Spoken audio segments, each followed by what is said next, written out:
بسم اللہ الرحمن الرحیم۔ السلام علیکم۔ دیکھیں، میسیج کے شروع میں ہی میری آپ سے ریکویسٹ ہوگی کہ آپ 5 منٹ نکال کے اس میسیج کو پورا سن لیں۔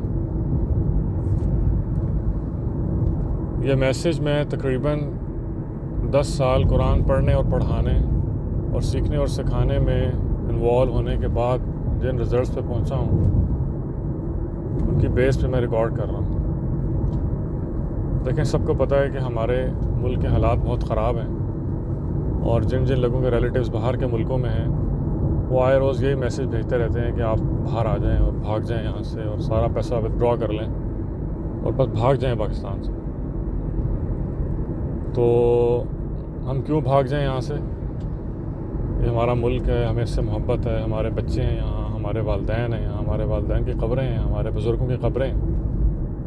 یہ بڑی مشکل سے ہمارے اسلاف نے قربانیاں دے کے ملک حاصل کیا، تو اگر ملک پہ مشکل وقت آئے یا گھر پہ مشکل وقت آئے تو اس کا یہ حل تو نہیں ہوتا کہ گھر چھوڑ کے بھاگ جائیں اور اوروں کے گھر میں جا کے رہنا شروع کر دیں۔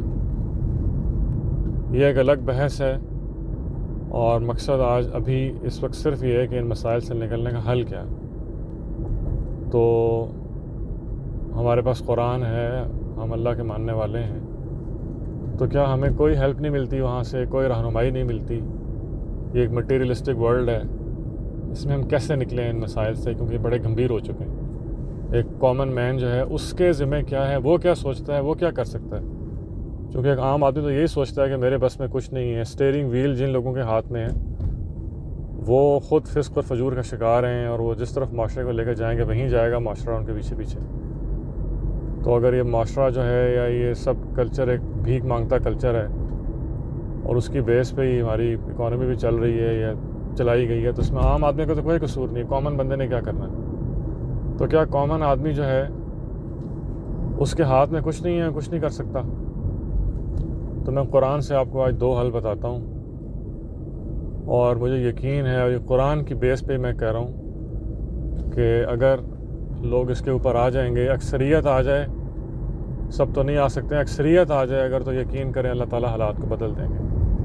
اس لیے کہ حالات جس نہج پر پہنچ چکے ہیں ان کو بدلنے کے لیے اب ڈیوائن فورس ہی چاہیے۔ اللہ ہی بدل سکتا ہے ان حالات کو، کسی انسان کے بس کا روگ نہیں ہے۔ آپ جتنے مرضی اسکالرس کو بٹھا لیں اور وہ آپ کو لمبے لمبے پلانز دے دیں، شارٹ ٹرم پلان دے دیں، لانگ ٹرم پلان دے دیں، short term revival of economy, long term revival دے دیں، جو مرضی پلان دے دیں، ایگزیکیوشن نہیں ہو سکے گی۔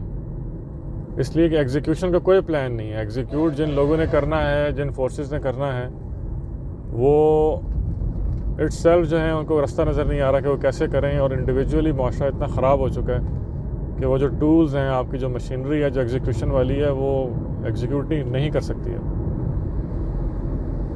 تو کیا کیا جائے؟ نمبر 1 طریقہ تو یہ ہے کہ قرآنک پرسپیکٹو میں آپ کو بتاتا ہوں کہ استغفار شروع کر دیں۔ سب، چھوٹا بڑا، امیر غریب، ہر کلاس کا حکمران، ٹاپ لیول سے لے کے نیچے تک، سب لوگ جو ہیں اللہ تعالیٰ سے صدقے دل سے استغفار کریں۔ اور قرآن سے ہمیں بہت سی اس میں رہنمائی ملتی ہے۔ حضرت نوح علیہ السلام نے اپنی قوم سے کہا تھا، سورہ نوح میں آتا ہے 29ویں سپارے میں، فَقُلْتُ اسْتَغْفِرُوا رَبَّكُمْ إِنَّهُ كَانَ غَفَّارًا، کہ اے لوگو استغفار کرو اپنے رب سے، وہ بخشنے والا ہے۔ يُرْسِلِ السَّمَاءَ عَلَيْكُمْ مِدْرَارًا، وہ تم پر برسائے گا آسمان سے موسلادھار بارش، دھڑا دھڑ نعمتیں ملیں گی اللہ کی تمہیں۔ وَيُمْدِدْكُمْ بِأَمْوَالٍ وَبَنِينَ وَيَجْعَلْ لَكُمْ جَنَّاتٍ وَيَجْعَلْ لَكُمْ أَنْهَارًا، مدد دے گا تمہیں مال سے، بیٹوں سے، مطلب نفری سے، اور تمہارے لیے باغات بنا دے گا، نعمتیں ہی نعمتیں ہوں گی، اور جنات بنائے گا، نہریں جاری کر دے گا۔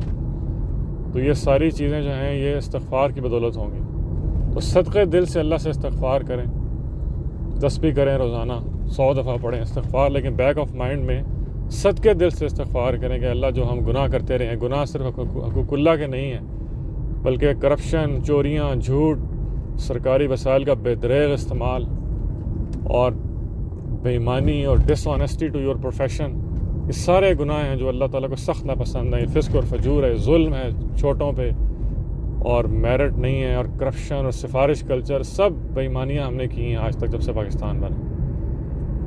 تو اللہ تعالیٰ سے صدقے دل سے استغفار کریں۔ سورہ انفال میں آیا، وَمَا كَانَ اللَّهُ لِيُعَذِّبَهُمْ وَأَنْتَ فِيهِمْ، اے نبی کیا کریں گے اللہ تعالیٰ عذاب دے کے ان لوگوں کو جبکہ آپ ان میں ہیں. وما كان اللہ معذبهم وهم یستغفرون، اور اللہ نہیں ہوگا انہیں عذاب دینے والا جبکہ یہ استغفار کرتے ہیں. تو استغفار سارے پکڑ لیں اس کو لازم، تو یقین کریں کہ اللہ تعالیٰ خود حالات کو بدلیں گے. خود اللہ تعالیٰ اس طرح کا ایک چینج آئے گی، میکینزم ڈیوائز ہو جائے گا کہ حالات بدل جائیں گے. اور یہ ڈیوائن نہیں ہو سکتا، یہ کسی انسان کے بس کا اب روگ ہی نہیں ہے. اس کے علاوہ دوسرا حل یہ ہے کہ سب لوگ نماز پہ آ جائیں. جیسے ہی اذان ہو، اللہ تعالیٰ کا منادی، وہ ماسٹر ہے آپ کا، اللہ میرا ہم سب کا، وہ پکارے، بالکل غلاموں کی طرح اٹھ کے دوڑتے چلے جائیں. صرف ایگزمپشن ان لوگوں کو مل سکتی ہے جو انسانی جان بچا رہے ہیں اس وقت ایکٹیولی. ادروائز جو جتنے بھی آپ کے امپورٹنٹ کام ہیں، آپ کے بڑی امپورٹنٹ میٹنگ ہو رہی ہے، کوئی امپورٹنٹ میٹنگ نہیں ہے اس نماز کے آگے. 70 سال سے آپ میٹنگز ہی کر رہے ہیں اور جن حالات میں ملک پہنچا ہوا ہے وہ بھی دیکھ ہی رہے ہیں سارے. تو کوئی بھی کام اللہ کے بلاوے سے زیادہ ضروری نہیں ہے. جیسے ہی اذان ہو دوڑتے چلے جائیں سارے. اس کی بھی بہت ساری مثالیں ہیں قرآن میں. یہ قرآن سے رہنمائی ہے. اس میں سورہ یونس میں آتا ہے یہ کہ بنی اسرائیل کی قوم جس کو فرعونیوں نے غلام بنایا ہوا تھا، اس قوم نے اللہ سے دعا کی کہ اللہ ہمیں اس قوم سے نجات دے.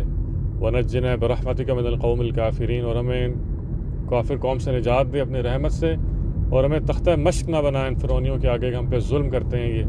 تو اللہ تعالیٰ نے ایک اتنی بڑی قابض قوم جو تھی فرعونی، ان کو ڈیوائن قوت سے اللہ نے ایک معجزاتی طور پہ انہیں چھڑایا.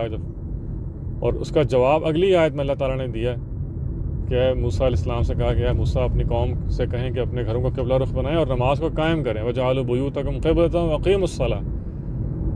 اس کے علاوہ سورہ بقرہ میں آیا وَاسْتَعِينُوا، اور یہ جمع کا صیغہ ہے، سب لوگوں مدد طلب کرو، سب لوگوں اجتماعی طور پہ مدد مانگو. بالصبر والصلاۃ، صبر کے ساتھ اور نماز کے ساتھ. تو یہ دو چیزیں ہیں جو پریکٹیکلی پاسبل ہیں اگر ان کا پرچار کیا جائے اوپر سے لیول سے لے کے نیچے تک، کہ لوگ نماز پہ آ جائیں اور استغفار کریں. ادروائز آپ یقین کریں کہ فزیکلی آپ جتنے مرضی پلانز بنا لیں ان کی ایگزیکیوشن کرنے والا کوئی نہیں ہے، کوئی نہیں ہونی ایگزیکیوشن. یہ دو چیزیں ہیں، اگر آپ انڈیویجولی بھی کریں گے تو آپ کی انڈیویجول لائف میں تبدیلی آ جائے گی، آپ اجتماعی طور پہ کریں گے تو آپ کی اجتماعی لائف میں تبدیلی آ جائے گی معاشرتی سطح کے اوپر. باقی بھاگ کر جانا ہے جہاں چلے جائیں. سیف کوئی سمجھتا ہے اپنے آپ کو جہاں، تو سیف کوئی نہیں ہے. انسان کی کوئی گارنٹی نہیں ہے، اس کے تو اگلے سانس کی گارنٹی نہیں ہے اگلا سانس آنا ہے کہ نہیں آنا. تو یہ لگتا ہی ہے ایسے کہ انسانی دل کا سکون ہو جاتا ہے جا کے کہ جی میں سیف ہو گیا ہوں. سیف کوئی نہیں ہے، جب اس کو اللہ سیف کرے وہی سیف ہے. اور ویسے بھی اگر ایک گھر ہے اس میں پرابلمز ہیں تو اس کا یہ حل تو نہیں ہے کہ آپ سارے اچھے لوگ جو ہیں وہ ملک کو چھوڑ کے چلے جائیں، گھر کو چھوڑ کے چلے جائیں، پھر تو ضروری تباہ ہو جائے گی چیز. یہ ویسے بھی ایک معاشرے کے اندر ایک بیلنس ہوتا ہے اچھائی اور برائی کا. جب اچھائی زیادہ ہو جاتی ہے تو حالات بہتر ہو جاتے ہیں، جب برائی زیادہ ہو جاتی ہے اور اچھائی کم یا ختم ہو جاتی ہے تو اللہ تعالیٰ لپیٹ دیتے ہیں. کائنات کا بھی یہ اصول ہے کہ جب برائی ہو جائے گی، اللہ کا نام لیوا کوئی نہیں بچے گا یہاں پہ، تو اللہ تعالیٰ اس پوری کائنات کو بھی لپیٹ دیں گے. تو بس یہی ایک ریکویسٹ تھی کہ خدا را یہ نہ سوچیں کہ میرے ایک کے استغفار کرنے پہ یا ایک کے نماز پڑھنے سے کیا ہوگا. بہت کچھ ہوگا، بہت کچھ ہوگا. تو قوم استغفار پہ آ جائے اور نماز پہ آ جائے تو اللہ تعالیٰ انشاءاللہ اللہ حالات بدلیں گے. لوگوں کے بس کی بات نہیں ہے. السلام علیکم.